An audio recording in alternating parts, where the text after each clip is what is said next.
The data warehousing industry spans decades of innovation. Today, companies can choose from a host of technologies and approaches. From cloud data warehouses to lakehouse architectures, there are lots of options. What's in it for you? Find out on this episode of Future Proof. The future is here already. It's just not evenly distributed. Yet. Today's world teems with innovation. The nexus of hardware, software, and human ingenuity promises a revolution in possibilities. What does tomorrow look like? Witness Future Proof. Yours truly, Eric Cavanaugh, here in year 16 of DM Radio. Pretty excited to have three all-stars on the show today, and we're going to harken back to one of the oldest topics we've talked about on this show. It predates DM Radio, of course, but I've been in this space since arguably 2001 in February when I joined a firm called Damon Consulting out of Austin, Texas. They did a lot of data warehousing consulting, still do. They're doing great these days. And I knew at the time that this was going to be huge. I mean, I just could sense it. I felt it in my bones. Data is the future of business. Data warehousing is the beating heart of insights and analytics. And of course, it's going to drive industries. It's going to drive businesses. I knew that. I knew it was going to get big. I had no idea how big it was going to get. I mean, honest to goodness, if you look at the explosion with Snowflake and their IPO, with Databricks, where those folks are going, and lots of the other old titans are still scratching and clawing their way around. Teradata, of course. You got Amazon Redshift out there, is arguably the number one most popular enterprise data warehouse, at least in the cloud. I remember I knew the guys who built the technology at Parexel, which is the heart of Redshift.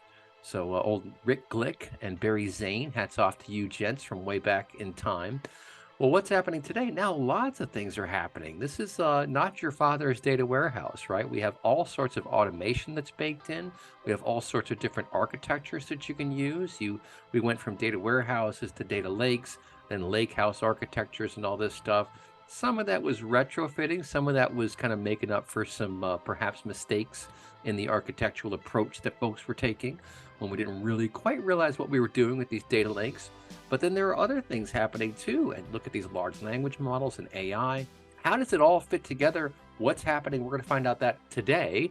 We've got an all-star cast here. We've got Jay Mishra, COO for a company called Astera. We've got my good buddy Krish Krishnan of Sixth Sense Advisors. And my other good BFF here, Sean Brem of CrowdPoint Technologies, all doing very, very interesting things. Maybe, Jay, I'll throw it out to you first. Tell us real quick, just like 2 minutes, you've been in this business for a while. What do you see happening that's really fundamentally changing and why in the data warehousing world? Thanks, Eric. Thanks for having me here. So we have been in the space for over 12 years, and I've been personally in this space for almost 2 decades now. So I have seen the entire evolution, so to speak, of how the data warehousing, primarily being just star schema, implemented using SQL, now semi-automatic to completely automated solutions now, where you can build the pipelines, build the data models, build and maintain it. All of that you can done that can be done using automation. So this is the evolution we have seen, and we have been party to the journey.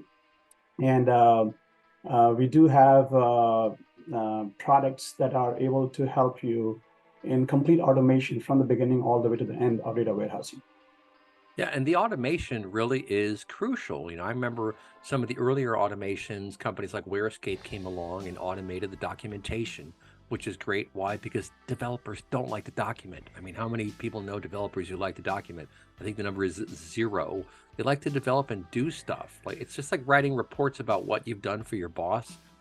Boring. You just want to go out and do your job. You don't have to document stuff. That was one of the earlier innovations. But then in terms of all these dynamic data pipelines that we have these days, replacing traditional ETL using declarative technology in some examples, really very powerful technologies. And then, of course, observability has blown up all around us, I think in large part because of Kubernetes and this whole new way of building out enterprise applications. But the fact that we have such nimble and interesting architectures, I think, really speaks volumes about the importance of these data products, and that's a new thing, calling them data products, and the maturation of businesses and how we consume these information services. What do you think, real quick, Jay? Yep, absolutely. These in terms of automation, it's not just automating one part of it. So it's about if you just look at the old data warehousing, there were many mechanical pieces where you have to do it again and over again, multiple times. You spend a lot of time and resources in achieving those, and that was the biggest cost factor. So that was something that we saw that whatever can be repeated, whatever can be templatized, for lack of a better term, let's do that.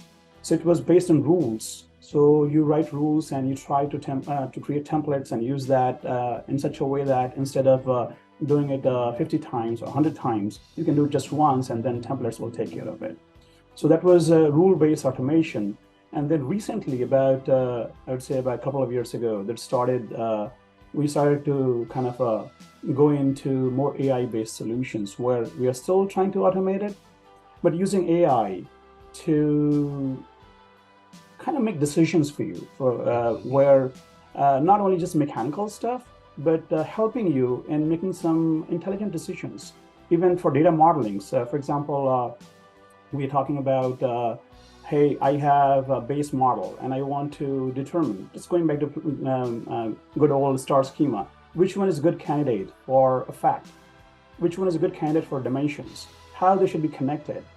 So if you have all that information, you can use AI or even LLMs to give you some recommendations. So the first cut is done for you.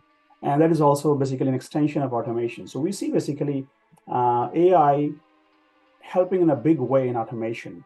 And end result still stays the same. Of course, you have to build those data models. You still have to create those pipelines to populate your star schemas or data vault or Delta Lake or whatever architecture you have chosen.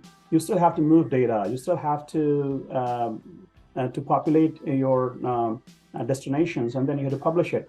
So the entire process, if you look at the entire journey, there are multiple steps, and each of the steps are getting benefited by AI-based solutions. So we, in our company, actually, we started to focusing on different areas one by one, and we have been able to actually include AI in multiple areas.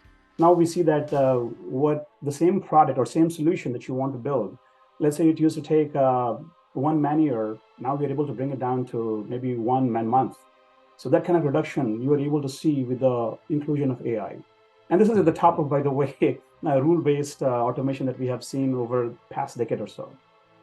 Yeah, and you bring up an excellent point, and I want to dive into that over the course of the show here, because this is one of my theories that the power and, again, the maturation or the maturity, if you will, of artificial intelligence and our ability to leverage it is really going to change and optimize the architectures and the decisions we make about, as you suggest, what's a good fact, what's a good table, how to piece all these things together. The data can tell us all of that. By watching the flow of data in the organization, we can learn a whole lot and re-architect these systems, and we're coming up with very interesting ways of doing that, which is a perfect segue for Sean Brehm of CrowdPoint Technologies to come in. I was talking to Sean just the other day, and this man taught himself Hadoop while working in the military to go track down bad guys. That's a pretty interesting thing to have done. And now he's built out CrowdPoint Technologies, this amazing ecosystem built on a hybrid blockchain database foundation. And Sean, you just mentioned to me the other day, let's get the camera on Sean here as well, this whole concept of JSON as a reference architecture. Tell us about that, Sean. Yeah, I mean, one of the big things that both of my comrades on the call just talked about are classic problems from data lakes and data warehouses. And I think, the way we looked at it is we first, go all the way back to, we most of the time when it comes to the operational side of the business, when it comes to data, we don't know what we don't know. We don't know what questions to ask. So the question is, the actionability. And if you look at the history and where we've gone is, data lakes were just like, if data is the new oil, I always go back to that, as you know, the data lake's just a big, massive reservoir of crude oil. It's just murky. It's got dead dinosaur in there, right? But when you start thinking about what data warehouses promise us is, that's like it's already gone through a refinery. It's clean, it's sorted. It's like petrol, diesel, jet fuel. So what becomes important then is how do you solve that last problem, which is how do I create a way for people to, engage in it and get discovery. And one of the things that we identified very, very early on is the power of using JSON. And, it's machine readable, it's human readable, but it really lets you get into some really interesting things that we've done already, which is, majority of the time you're going to be pulling data from a large enterprise class database, or you're going to be pulling from large enterprise applications. Well, what if all of a sudden you can leverage the power of AI, which we've done, is to go in there and let the business units have conversations with the traditional databases, and then when you bring the data out, you transform it into an ontological learning model that is based upon what the company does. Well, now all of a sudden you've got these almost like a more efficient version of an RDF framework with the repository inside a very queryable environment through a response AI. And that's precisely what we built. We built a mechanism which we can use response AI to talk to your database and then get the results. Well, when the results are coming out, it's going into an ontological framework automatically, and it's being stored in the schema automatically. So your ETL function has essentially been automated, but now it's in the form of a conversation. And JSON's just turned out to be a real natural way of doing that. And we ended up just building. We also felt that, once you went to that way, you could start using better, you talked about Kubernetes, better versions of emerging containers out there that let me create polyglot interfaces. So whether it's Python, Kafka, Spark, who cares? You can have conversations and query that, whether it's going to be a conversational query or it's going to, get into the things like pie charts and graphs. Mm-hmm. No, that's very interesting. And I think what is so fascinating to me about it is, again, it's an architectural approach that is new, it's novel. But this is the beauty of information systems these days. There are hundreds, if not thousands, of ways to skin the cat. That doesn't mean there are hundreds and thousands of efficient ways to skin the cat. There are lots of inefficient ways to do things. And as I think about turning AI back onto traditional information architectures, I think we're in for a revolution about how to do this stuff. Because if you look at the traditional way of doing things, if you were able to calculate the actual ROI, the value that you're gleaning from these insights, and then understand how much work was necessary to get there in terms of moving data around and adjusting things and doing all this tweaking and everything, it's like, okay, it's somewhere. But if you can cut out 80% of the wasted effort and still get the same value or more value, that's a whole different ball game. And well, go ahead, Sean. No, if you're dead on, it fuses the operational requirements of a company and the technical requirements of the company. This is my third rodeo as a CEO. My background in counterterrorism and in big data and hunting, all kinds of people. One of the things that made us kind of unique in our cell was we were operational experts. We had all the cool guy badges. We jumped out of airplanes, but we knew data science. And so what ended up happening is typically when we presented actionable intelligence to other people, it was in a concept that was consumable because we all spoke the same language. What has plagued industry for years is there's the CEO, the VP of sales, and the marketing guys who are running the business. And then you have the technical staff that are somewhat abstract from the business. When you take a response AI and you give a chance for Sally, Dick, Tommy, Joey, all to ask questions of their existing database, and it pulls the data out, does an automatic ETL, puts it into an ontological framework, you're creating a much more version of, I always thought, no offense to my Microsoft friends out there, I always thought SharePoint was a waste of time because it was opinions, right? And what this does is it basically gives you ground truth. So now, we recently were doing a demo in front of a customer. We took an old Blockbuster database and we were just asking it obtuse questions like, on average, on a Tuesday, what are the themes associated with films and who's the leading actor?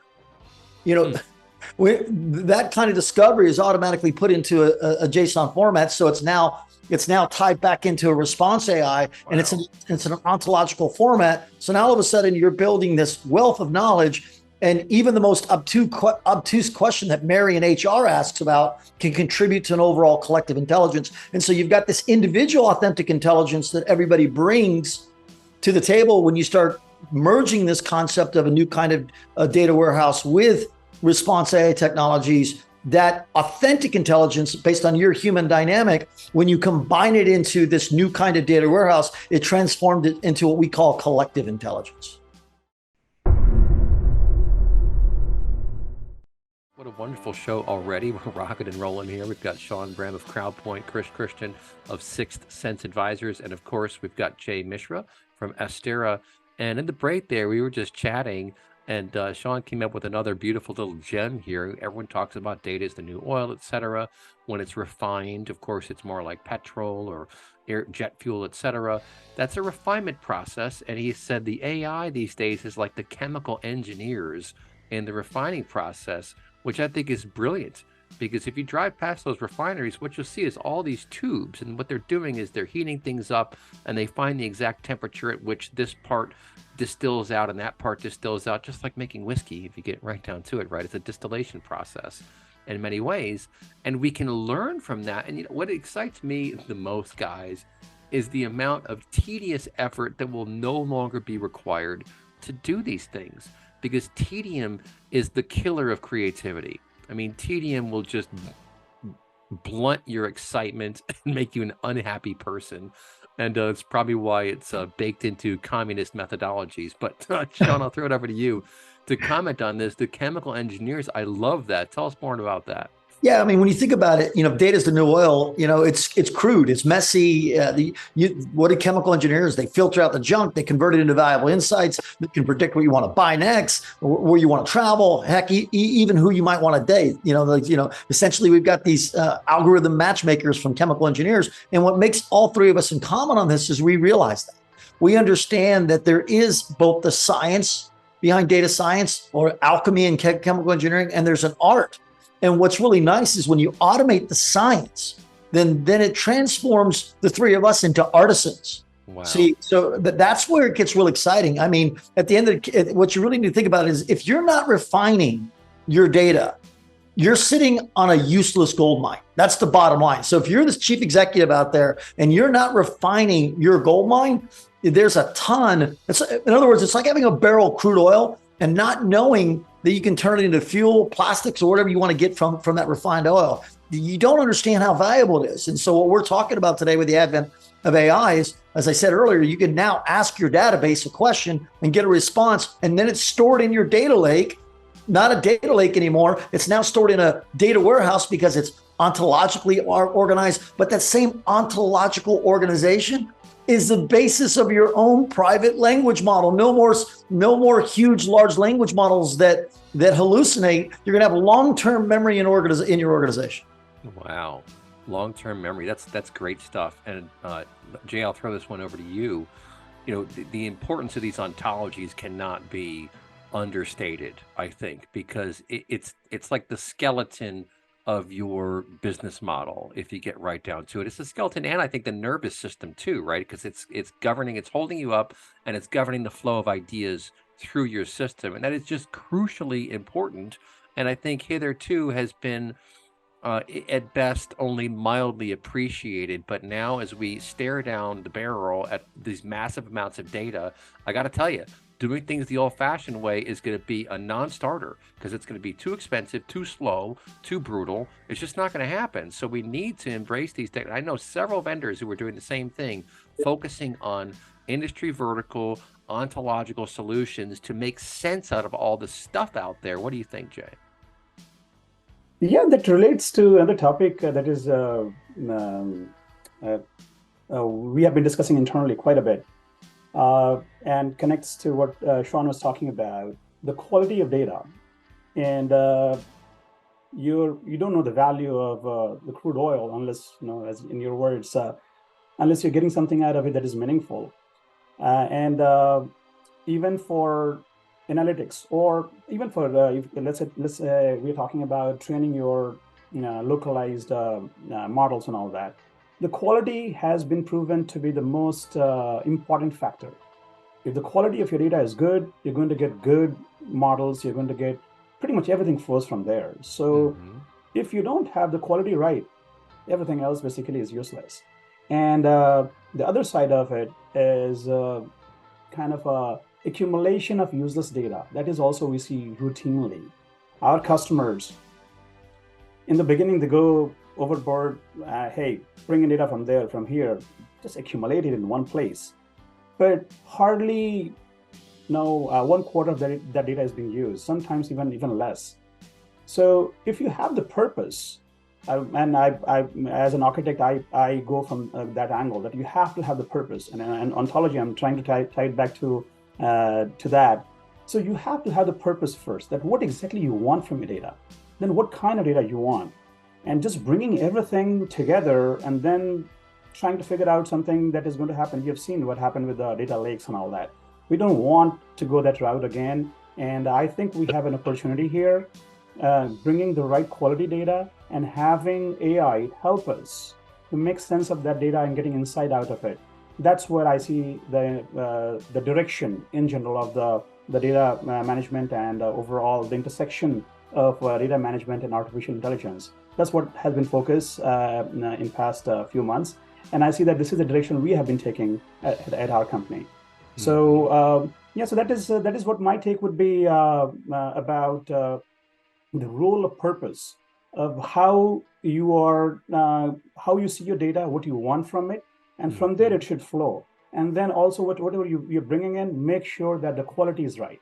You are spending extra effort in making sure that the data quality is correct, and then after that it goes into analytics or any downstream processes. It is going to make a huge difference in the value. The value that you're deriving from your data is going to be much better. Mm-hmm. Yeah, I know it's interesting here, Krish. I'll throw it over to you.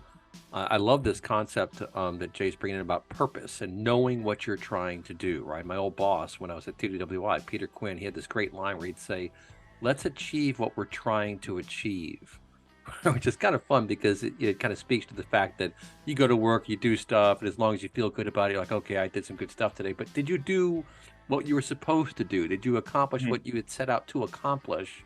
And that's what OKRs are all about, right? And as I think about purpose and getting what you want from the system, well, you do need to know what you want to get. And a lot of times you have to modify that because you look at the data, it doesn't come back the way you thought, and you have to be open to that. But in many ways, it's kind of like the value of getting the prompt just right, or the old expression from Mark Twain. What did he say? The difference between the perfect word and the almost perfect word is the difference between fire and the firefly, or lightning and the lightning bug, or something like that. I mean, it's like a big difference to not get things just right. So you want to get things just right. And I really feel like this nexus of AI and data management is the key. And if you're not embracing that, you're falling behind right this very second. What do you think, Krish? Absolutely. Rick, the fact that you are standing at a tipping point pretty much where you would need to embrace a large language model concept, you would need to enter into the world of prompts. You're going to start talking vector databases. You're going to do embeddings. When you bring all these thoughts, and these are not theoretical concepts, right? I mean, we've gone through this for at least the last 2 years now, and we're seeing the emergence. So when this is where you're going to start from, this is not where you're going to reach and then go further. This is where you're going to start from. There are two things that are very important, and Sean hinted at it early on. It is all about data observability and data monitoring, and then Jay put it clearly saying you need to know where you want to go, and then you said, hey, you need the OKR to come in between the monitoring, observability, and the outcomes of that vision. And that is where AI comes to its prime time. And the AI we have today is not the AI from last winter at all. It's so That's very true. Very true. Our architecture is way different now. Yeah, the tipping point is a good segue to Sean. Yeah, so we are at a tipping point because when you think about this, it's going to be for the first time. So think about your normal process that used to happen. Like as data scientists, we went out and I'll give you a classic example of old data science. And I won't tell you the government organization I was working for, but you all will appreciate this. So I got this tons and tons and tons when I was doing work with in certain agencies of travel data. And when we looked at the travel data, we were able to find, some huge Poisson events that were just sitting out there, and we had to figure out what they were. And it wasn't until we sat back to the customer and said, "Oh no, there's a policy that says when you travel to the capital of the United States of all our other government agencies, you have to go out of the capital city of each state because there are pre-negotiated rates that get you from the capital of the state to the capital of the United States." But what we found, the Poisson data points, where people were making the original reservations from the capital of their state to the capital of the United States. But what ended up happening is they would then do to follow policy. But then once the policy was approved, they'd merely do a change ticket from their local city and go that way. So they were able to, circumvent the system. Well, the bottom line is that was good old fashioned data science, but the data science wasn't a natural human discovery. It was all these Poisson events that were aggregating. I don't even want to tell you the amount of money that was being spent by that. Whereas before, as to your point, it now becomes, Chris, it becomes conversational. And so what happens is, what I love about this is what both Jay and Chris are talking about is this whole data science, once you start building these ontological queries, moves out of solely on the technical staff back into the heart of the business. And people can start asking questions. Well, what if I did this? And what if I did this? We used to call that in the military the good idea fairy. Bing. It's okay to have tons of good idea fairies, because as professionals, Jay, Chris, and I, we know we want the good idea fairies because we want them asking traditional database questions, because it's going to generate those natural distributions and frequencies and co-occurrences that are just going to make our job easier. And it really becomes a really interactive environment. The weird thing about all this is when you start building the ontological models, what's really cool is it's a race to a big finish line. So all you CEOs out there, you need to listen to your IT staff. The one who builds the best ontological model for your particular sub-industry in a global industry categorization, you are sitting at a whole new level of revenue models. Mark my words. Yeah, that's a really good point. Jay, I'll throw it over to you to comment on. I think Sean's right. It's a new arms race, but we all have the arms, right? Everyone has the arms. It's a question of what you do with them and how you map that and how you spend your time. And it's kind of amazing watching how quickly this is all evolving too, because I'm watching all the stuff that's coming across LinkedIn and all the stuff the vendors are talking about. And it's like, we talk about one thing on a show and 2 weeks later, they're doing it. I'm not saying it's because they heard us on the show. I'm just saying there's this sort of collective intelligence that is aware of what's happening. We see the roadblocks. Oh, there's a roadblock. Oh, it's gone. Okay, let's go to oh, it's gone. And like, this is just happening. But I think the key is that ontology.